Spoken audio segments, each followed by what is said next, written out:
अधिकार। आज हम बात करने वाले हैं कि अधिकार क्या होता है, अधिकार की क्या परिभाषा होती है, अधिकार का इतिहास क्या रहा है, अधिकार किस प्रकार दावे से भिन्न रहे।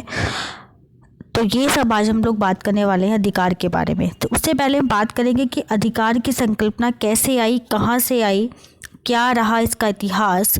तो इतिहास की बात करें तो देखिए 17वीं और 18वीं शताब्दी में हमारे सिद्धांतकारों ने तर्क दे दिया था।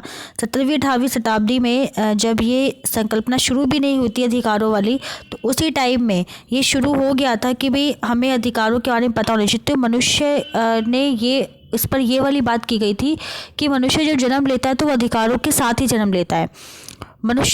ईश्वर ने उसको 3 प्रकार के अधिकार दिए हैं। एक तो जीवन का अधिकार होता है, जीवन का अधिकार यानी कि जब उसको जन्म दे दिया तो जीवन का अधिकार तो अपने आप मिल गया। दूसरा, जब वो पैदा हुआ है तो वो स्वतंत्र पैदा हुआ है, ऐसा तो है नहीं किसी के दबाव में पैदा हुआ है वो। और तीसरा है कि अगर वो दुनिया में आया है तो उसके पास खुद की संपत्ति तो होगी, यानी कि वो जो खाएगा पिएगा जहाँ रहेगा तो उसकी संपत्ति भी उसके पास होगी। तो ये 3 अधिकार उसको जन्म लेते ही उसको मिल चुके हैं। तो ये जो अधिकार है ईश्वर के द्वारा मिले हुए हैं। इसके अलावा और सारे अधिकार, जैसे वो खाता पीता है, वो धूप फ्री में लेता है, वो पानी फ्री में लेता है, ज़मीन तो मैंने आपको बता दी जो संपत्ति होती है। तो ये कुछ चीज़ें ऐसी कि जो उसको फ्री में मिलती हैं और इसमें कोई भेदभाव भी नहीं होता। तो अधिकार को हम ये भी कह सकते हैं कि बिना किसी भेदभाव के मिलने वाली चीज़ें हैं। ये भी कह सकते हैं कि अधिकार ना अधिक ना कम, लेकिन सामाजिक की वो परिस्थितियाँ होती हैं कि जो हर एक व्यक्ति को उसके विकास के लिए ज़रूरी होती हैं। तो आज हम अधिकार के बारे में यही बात करने वाले हैं कि अधिकार असलियत में होता क्या है। तो पहले तो अब आइए कि अधिकार की परिभाषा क्या है। तो लास्की ने अपनी बुक में लिखा था कि उनकी बुक थी ग्रामर ऑफ पॉलिटिक्स, ये उनकी बुक का नाम था।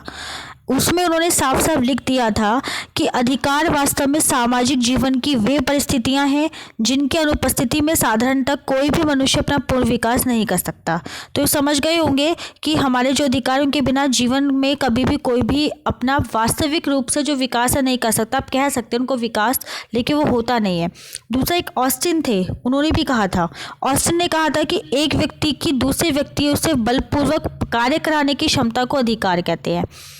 ये थोड़ी सी डेफिनेशन अलग है, लेकिन उन्होंने ये इसलिए कहा था कि अगर एक व्यक्ति है वह दूसरे व्यक्ति से काम करा सकता है तो यानी कि वो उसका अधिकार है। तो ये उन्होंने ऑस्टिन ने इस तरीके से समझाया था। कुछ और भी मैं आपको 1-2 डेफिनेशंस मैं बताती हूँ। जैसे सॉलमन ने कहा था कि न्याय द्वारा रक्षित हित ही अधिकार है, यानी कि जो न्यायालय में जा सकते हैं उनके लिए, और न्यायालय उनका मतलब उनके प्रति ये दिखाता है कि हाँ ये इस व्यक्ति का हनन हुआ है तो उनके बदले उनको सज़ा भी मिल जाती है, तो वो जो है अधिकार है। और अगर वो कानूनी संरक्षण जिनको प्राप्त नहीं होता वो अधिकार नहीं होते। तो सॉलमन ने इस चीज़ को कहा था। तो ये मैं आगे आपको बताऊंगी कि असलियत में अधिकार होता ही वो है कि जिनको कि कानूनी संरक्षण प्राप्त होता है। तो ये आपको समझ में आ गया होगा कि अधिकार असलियत में होता क्या है। अधिकार शब्द का अगर अर्थ की बात करें तो अधिकार किसी न किसी रूप में हमेशा हमारे साथ रहा है, और समाज के विकास के साथ साथ अधिकार का भी स्वरूप हमेशा बदलता रहा है।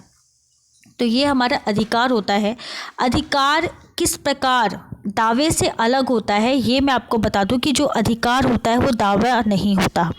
देखिए आपके सामने साफ साफ लिखा हुआ है कि अधिकारों की दावेदारी का दूसरा आधार यह है कि हमारी बेहतरी के लिए आवश्यक है। लेकिन जो अधिकार होते हैं वो क्या होते हैं, देखो मैं आपको एक सिंपल सा सब एक लाइन में बता देती हूँ कि समाज द्वारा स्वीकृत मनुष्य का वह दावा तभी अधिकार बन सकता है तब राज्य उसे लागू करने की स्वीकृति प्रदान करे। तो आप समझ गए कि यानी कि वे अधिकार यानी कि वे दावे जिनको कानूनी संरक्षण प्राप्त होता है वे ही अधिकार बन पाते हैं, वरना वो नहीं बन पाते। आप तो अपने दावे किसी भी चीज़ पे दिखाते रहो, ये मेरा दावा है, ये मेरी जगह है, ये मेरा खाना है, ये मेरा पीना है, वो अधिकार नहीं होते। वो सिर्फ आप एक बता रहे हो कि ये मेरा है, लेकिन जब तक उसको सरकार ने यानी कि कानूनी रूप से उसको स्वीकृत ना कर दिया गया तो वो आपका अधिकार नहीं बन पाया। ठीक है, तो ये आपको समझ में आ गया हो कि अधिकार किस प्रकार से दावों से अलग रहता है। एक बात और मैं आपको बता दूं, इसके कुछ और भी पॉइंट्स होते हैं जो अधिकार से अलग होते हैं। जैसे कि मांग जो होती है वो हमेशा उच्च स्तर पे की जाती है, लेकिन वो कहाँ तक न्यायोचित होती है ये हमारा जो है ये हमारी गवर्नमेंट का मतलब जो हमारी सरकार का मतलब यानी कि हमारा कानून, कानून जो जिस चीज़ को बोल दे वही हमारा अस्तित्व में मांग होती है, चाहे वो कितने उच्च स्तर की हो, कितने भी निम्न स्तर की हो, वो तो वही बताएंगे। समाज उस मांग को ही उचित समझता है जिस मांग की वजह से सबका भला हो। ऐसा बिल्कुल नहीं होता कि कोई भी व्यक्ति उठ के खड़ा हो जाए कि मुझे ये चीज़ चाहिए, तो ऐसे नहीं मिलता है। हमेशा डिमांड देखी जाती है कि किस तरीके से समाज का उसमें भला है, और ज़्यादातर लोगों का भला है, तभी वो मांग जो है अधिकार के रूप में बदली जाती है, वरना वो नहीं बदली जाती। इस चीज़ का हमेशा ध्यान रखिए।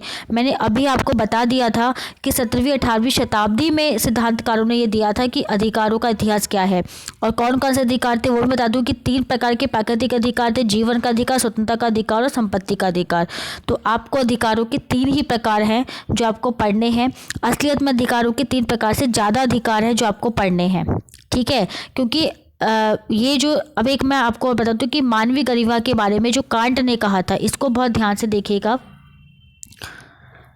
इसमें लिखा है कि हर चीज़ की या तो कीमत होती है, गरिमा होती है, यानी कि या तो उसका पैसा होता है या उसका एक स्वाभाविक रूप से उसकी एक वैल्यू होती है। जिसकी कीमत होती है वो अपनी जगह में उसके समतुल्य कोई दूसरी चीज़ भी रखी जा सकती है, और जबकि जो उसका वैल्यू होता है वो एक अलग होता है। अन्य प्राणियों से अलग मनुष्य की गरिमा होती है, और इसलिए वो अपने आप में बहुत बहुमूल्य है।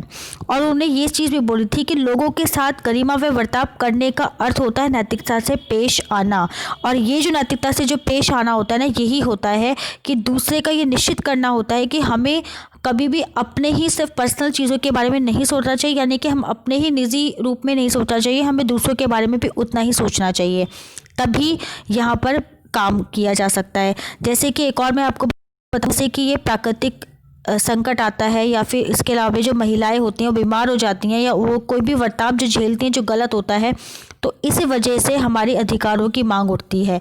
और ये जो हमारी जो वैल्यूज़ होती हैं इनके वजह से, जैसे कि आप देखो महिलाओं की स्थिति बहुत ही ख़राब थी, एक टाइम पे बहुत ही ज़्यादा ख़राब थी।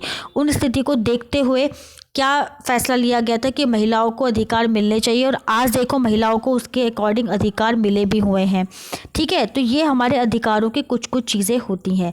अब हम आते हैं कानूनों के प्रकार पर कि अधिकारों के प्रकार पे कि अधिकारों के प्रकार कौन कौन से होते हैं। तो हम नेक्स्ट वीडियो में करेंगे, वीडियो बहुत लंबी नहीं बनाएंगे, तो अब नेक्स्ट वीडियो का वेट कीजिए जिसमें कि अधिकारों के प्रकार होते हैं। तो आप पहले ये छोटा सा समझ लीजिए कि जो अधिकार हैं वो दावों से अलग होते हैं, पहली बात ये। दूसरी बात ये कि किसी भी प्रकार एक अधिकार या दावों से अलग होता है, ये बात का ध्यान रखिए।